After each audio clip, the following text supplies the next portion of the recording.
Hey everybody, I'm Suzanne. Now, what do you think of when you hear drink my tea?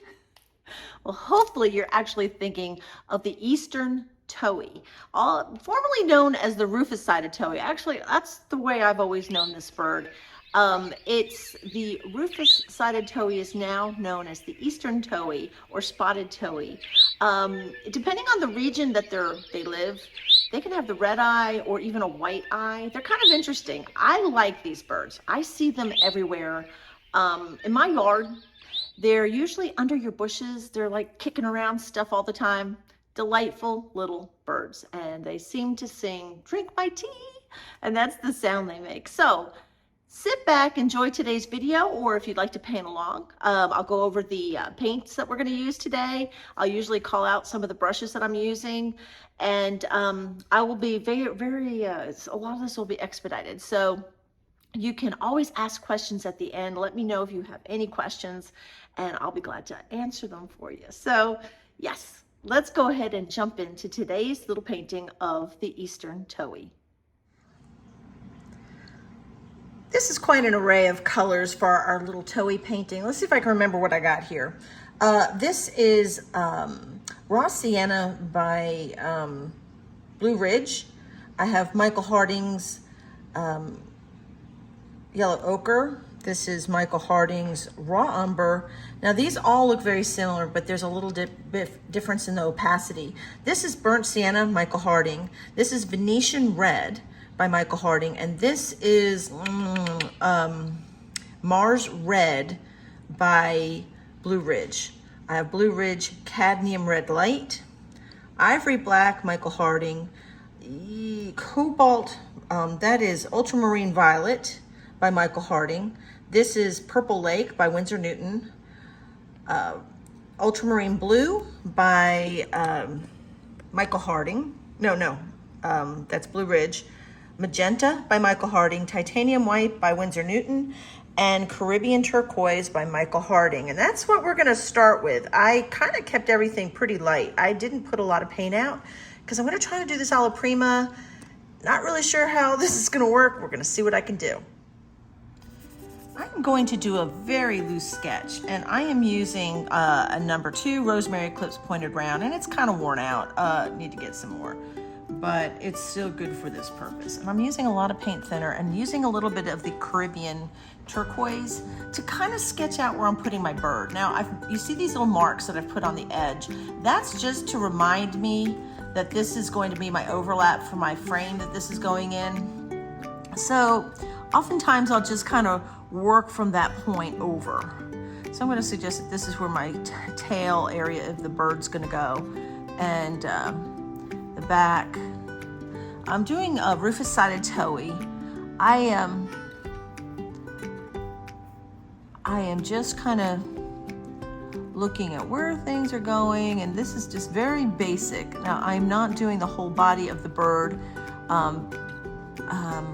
This is going to be a little frame here. This kind of comes out underneath. And the reason I'm doing this color is because my background color is going to be this. So he's got a very,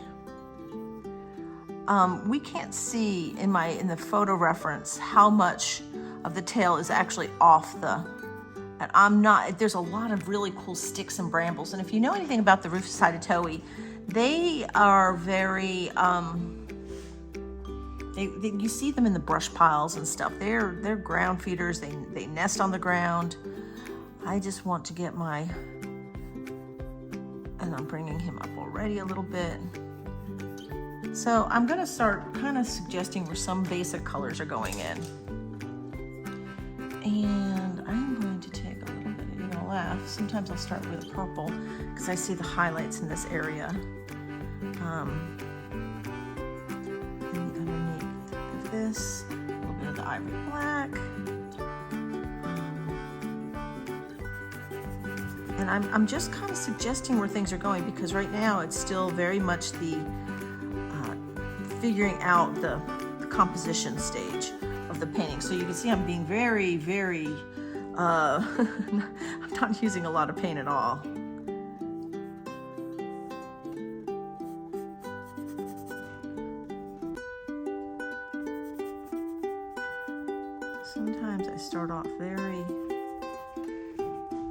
there's actually quite a bit of orangey, rusty color, and I'm using a little bit of that Mars red, which is very opaque. But I'm just, it just makes this, it's very hard to see here, but this color I'm putting down is a very deep brown. It's a rusty, blacky brown, and it really looks nice to me.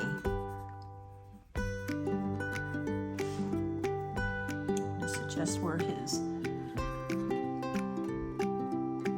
that same deep color might actually be in here a little bit. I may add a little tad to it. Because they have that rufous side, right? The red orangey side.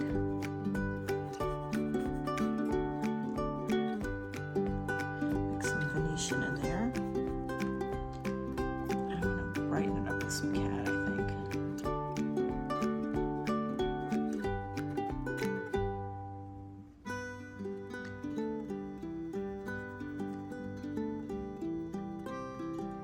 And so you can see, and this is actually just the starting point of this particular piece. So there's going to be a lot of lightening up to do, but I just want to kind of get this in a little bit.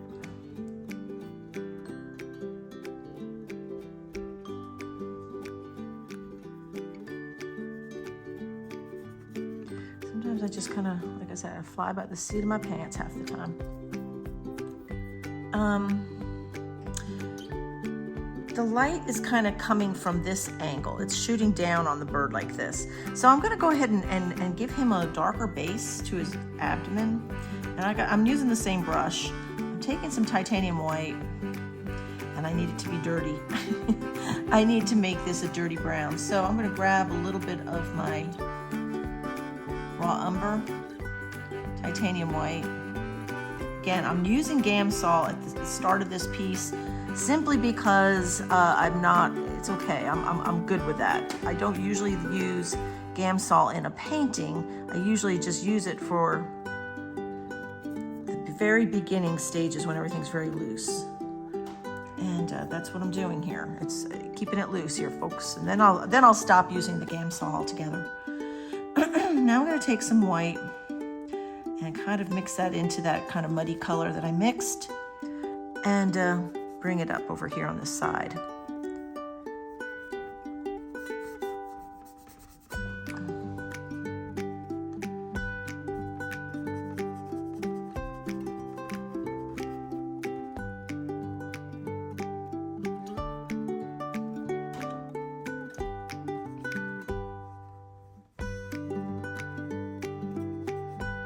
So I know that looks weird.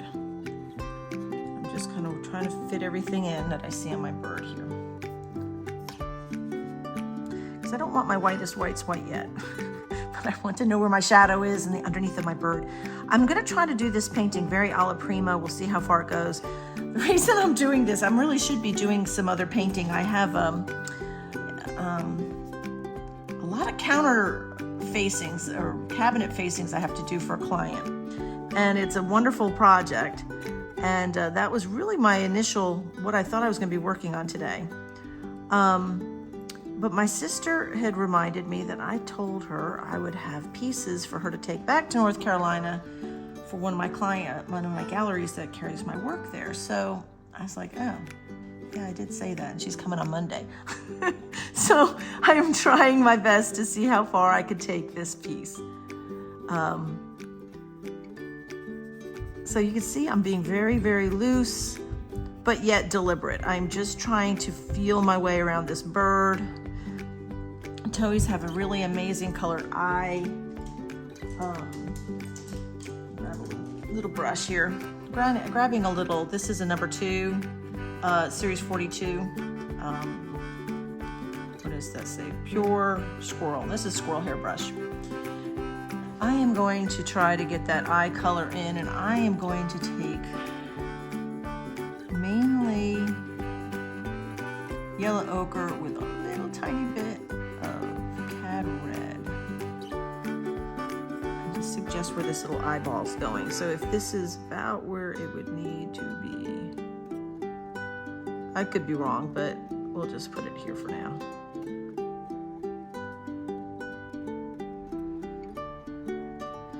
That's where I'm going to say it is.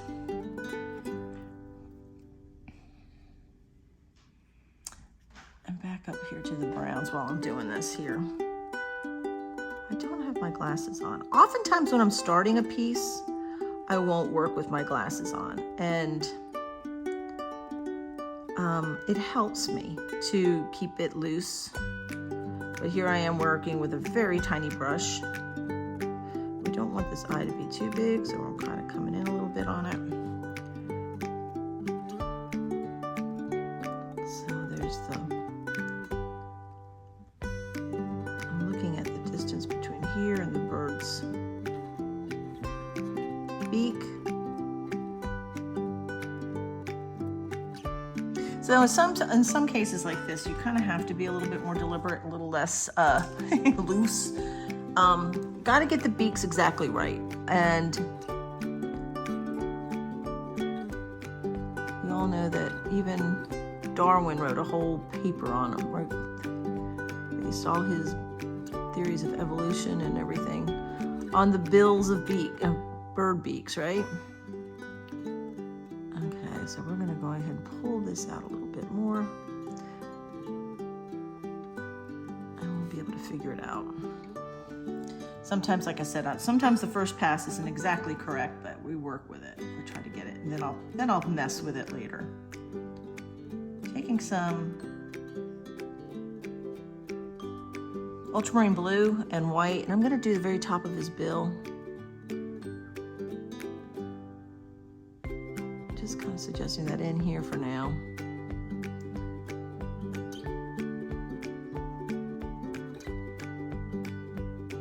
Okay, so we'll play with this a little bit more. Toes are kind of a large sparrow.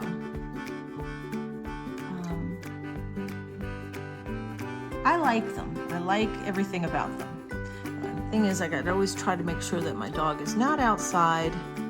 You know, they're nesting all over the place, and I have a lot of great areas for them to nest. I just got to keep my dog away from them because I'm afraid he'll find them. And my dog, Singer, has a very strong prey drive, and I don't want it to result in losing a nest of towhees to my dog. Trust me.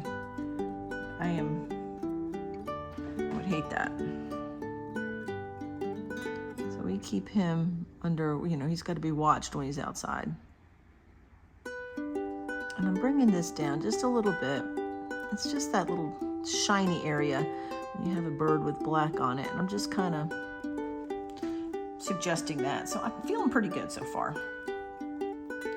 Feeling pretty good. We're gonna grab this and this part of his back. So it kind of slopes like this. And there will be some like little black, white spots and stuff that will show up on his back.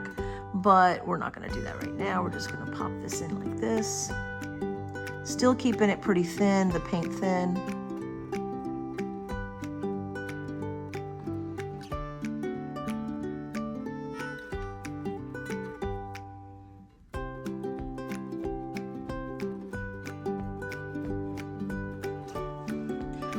Still just using a little tiny bit of paint thinner,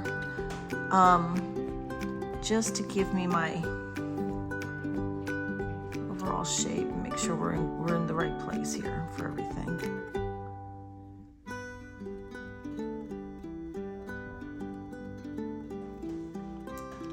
And we're getting a towhee. I think we're feeling pretty towhee-ish here.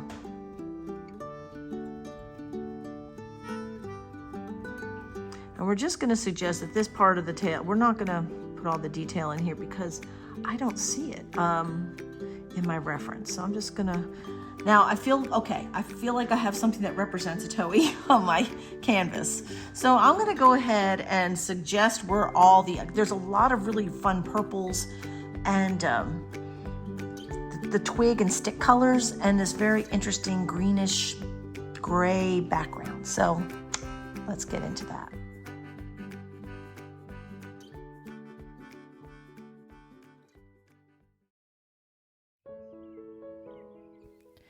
So I'm using quite a bit of the Gamsol just to give me a thin wash of color as I established my background. Now I'm using the Caribbean Turquoise, and I'm adding, you can see I'll add a little bit of blue and perhaps a little raw umber, and just to kind of create a little bit more opacity in my paint.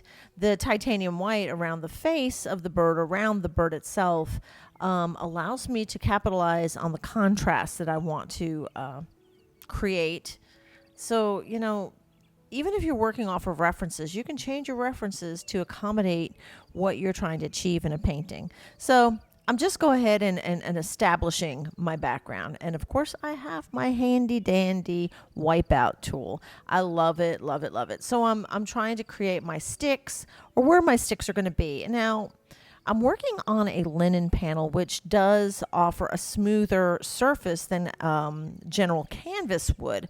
Not as smooth a surface as some of the gessoed panels that I usually like to work on, the super smooth ones.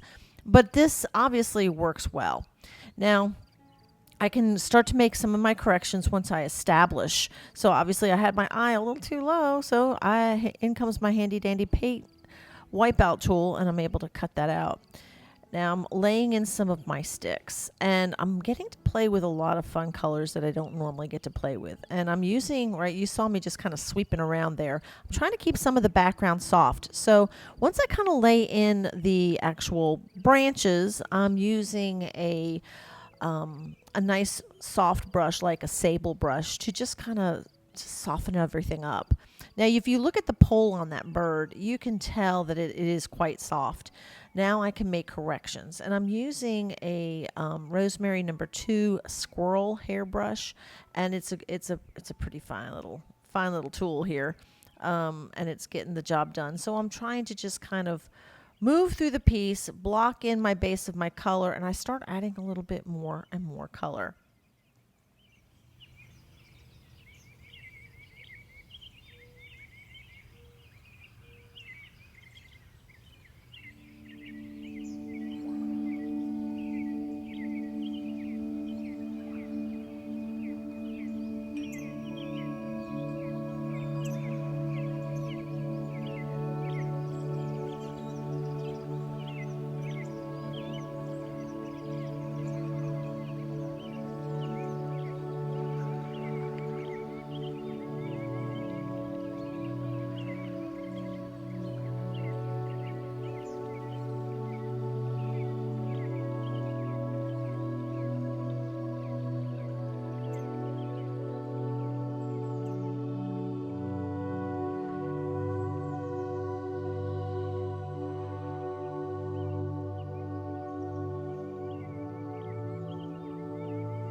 Understanding opacity of paint.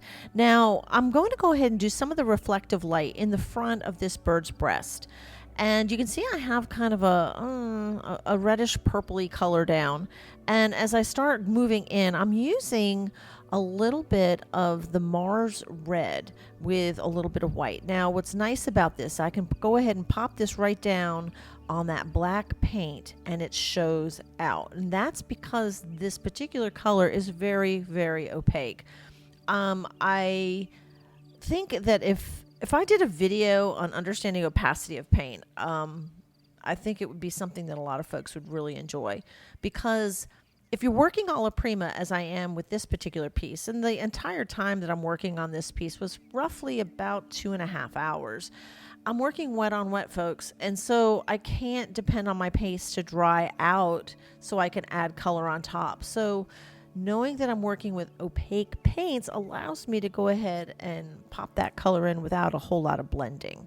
So I'm bringing his chest down a little bit more, and I'm still going back and forth and making corrections where needed. So you can see I've left myself a little wiggle room where I scraped out some abdomen. That you can see that I used the wipeout tool to scrape out abdomen there. And of course, again, I can go ahead and pop down a little bit of this ivory black. Now, ivory black generally is not an opaque color. It's funny. Some of the paints that I have, like I think Winsor Newton will tell me that it can be opaque. And then I have Michael Harding says it's semi-transparent. So, there's that. Depending on how somebody mixes their paint, it depends on the opacity. But look on your tube. Understand the opacity. It will allow you to, it makes alla prima painting a lot easier. And boom, just like that, a whole lot of detail ends up in my bird. Folks, I have to apologize. For some reason, I am unable to load that video. But you've seen this type of video before. I'm using a small, fine brush and adding detail into this Towhee. And I must have had a corrupt file. I don't know what happened. I wasn't able to load it for you guys. I tried. Believe me, I tried. But I'm using that tiny brush. And I have a 10-aught red dot brush that I'm using here. And when I say a 10-aught, you can see how fine it is. Understand that this piece is only an 8x10. So to get that little fine detail of the shine in that cheek patch or that cheek area of this bird, you gotta use a tiny brush. And this is a 10-aught. So it's just a few hairs, folks. A few hairs. It's a super, super fine brush. And it is one of the Rosemary Workbench Warrior miniature sets that I'm on my second, maybe third set of these brushes. They're awesome. They work great, but I wear them out because I use them a lot. And you can see there on the side, it's a 10-aught. That's itty bitty, itty bitty. And being a red dot, it is a synthetic sable brush. Now I'm just kind of popping in some more detail where I can get it. And he's starting to come to life. And you can see I have to extend his little breast out a little bit. And some of that rufous side from the other side of the bird will kind of pop in there too. But yeah, he's coming along, and I'm really, really enjoying this piece, folks. You've got to know that.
Okay, bird feet are in. You know, my favorite part of any bird is its feet. And for some reason, I was not able to get that video either.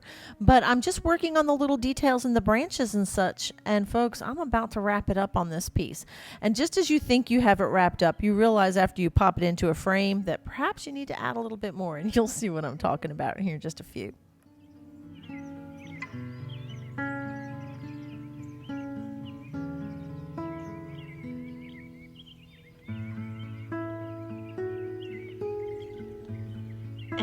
Folks, I believe this one's done. This is a little rufous-sided towhee. I had fun because I played with a lot of colors that I generally don't get to play with. Putting a lot of the pinks and blues in the twigs and the sticks in the background was fun. I wanted to echo some of the same colors in the bird, and so I included a lot of these little berries. Since the towhees are very much, they stay sheltered and covered. Mainly, they're ground feeders, and they scratch around and throw stuff around underneath your bushes, and I don't know, I just wanted to make sure he was in a thicket, so and there he is. I hope you enjoyed today's video, and if you did, you know what to do. Give me a thumbs up. And after I popped it into a gold frame, I realized I needed to add a little bit more gold. So I'm taking a little yellow ochre and just adding some of those little pops of color into the twigs that the bird is setting on. And it kind of pulls it all together for me, and that makes me a lot happier. The color in this painting was so fun because I got to play with subtle complements and using the very green, earthy background with that rufous-sided or reddish colored side of the bird kind of gave me the playtime that I really enjoy using complementary colors. I also enjoyed putting a lot of the purples in the front of his breast with the light. You can probably tell that I lost some video when I was videotaping it. It's not that I lost it, it wouldn't upload. For some reason, I don't know if it was corrupt. So we're missing a little section, but you still get the gist of the entire painting itself and all the fun colors that went into it. Again, folks, if you have any questions about anything that I covered in today's video, don't hesitate. Just go ahead and leave in the comment section. I'll get to you.